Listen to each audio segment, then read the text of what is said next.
Hello সবাই, কেমন আছো? আশা করছি সবাই খুব ভালো আছো। তো আজকে আবার একটা রেসিপি নিয়ে তোমাদের কাছে হাজির হয়ে গেছি। আজকে আমি বানিয়েছি আলু দিয়ে রুই মাছের ঝোল।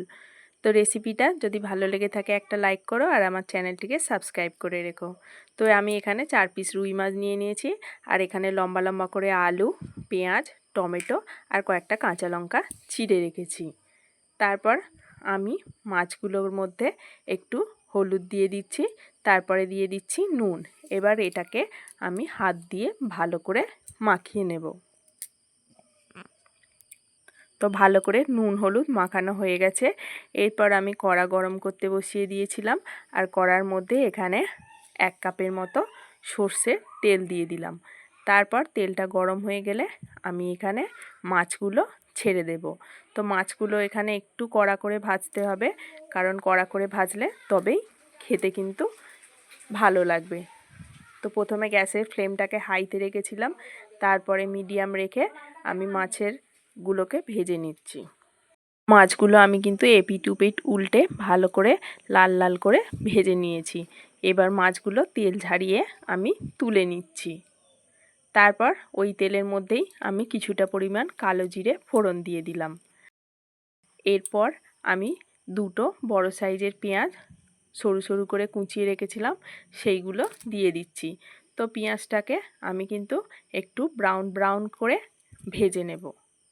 তো পেঁয়াজটা দেখো ভাজা হয়ে গেছে। এরপর আমি ওর মধ্যে 1 চামচ কাশ্মীরি লঙ্কার গুঁড়ো আর 1/2 চামচ মতো হলুদ গুঁড়ো দিয়ে দিলাম। তো তেলটার মধ্যে হলুদ আর লঙ্কা গুঁড়ো দিলে কালারটা কিন্তু সুন্দর আসে। তো সব কিছুকে আমি ভালো করে একসাথে নেড়েচেড়ে মিশিয়ে নিচ্ছি।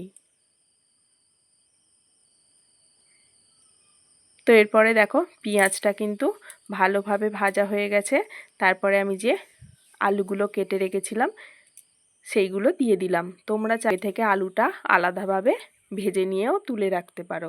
তো আমি এখানে এইভাবে দিয়ে আলুগুলোকে ভেজে নিব। তো আলুগুলোকে ভালো করে কিন্তু আমি তেল মশলার সাথে ভালোভাবে মিশিয়ে নিচ্ছি। তারপর আমি এখানে একটা বড় সাইজের টমেটো পেস্ট করে রেখেছিলাম, সেই টমেটো পেস্টটা দিয়ে দিলাম আর দিয়ে দিলাম 1 চামচের থেকে একটু কম আদা বাটা।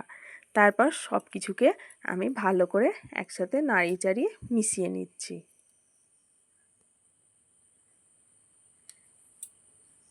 তো এরপর যে টমেটোর জল ছিল সেইটা থেকে জল একটু বার হয়েছে, এটাকে আমি আর একটু শুকনো শুকনো করে নেব। তো দেখো আলুগুলো কিন্তু ভালোভাবে মশলার সাথে কষানো হয়ে গেছে। তো কষানোটা যত ভালো হবে খেতেও কিন্তু দারুণ লাগবে। তারপরে আমি এর মধ্যে দিয়ে দিচ্ছি স্বাদ মতো নুন আর সামান্য কয়েকটা চিনির দানা। তোমরা চাইলে চিনির দানাটা নাও দিতে পারো, বাট আমি এখানে দিলাম কারণ একটু ঝাল মিষ্টি হলে মাছের ঝোলটাও খেতে ভালো লাগবে।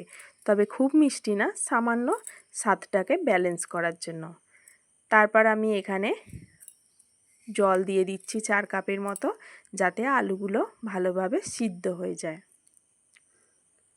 তো জলের সাথে সব কিছুকে আমি একসাথে আবার নেড়ে চেড়ে দিলাম। এরপর এটাকে আমি চাপা দিয়ে প্রথমে হাই ফ্লেমে 5 মিনিট, তারপরে লো ফ্লেমে 5 মিনিটের মতো রান্না করে নিয়েছি।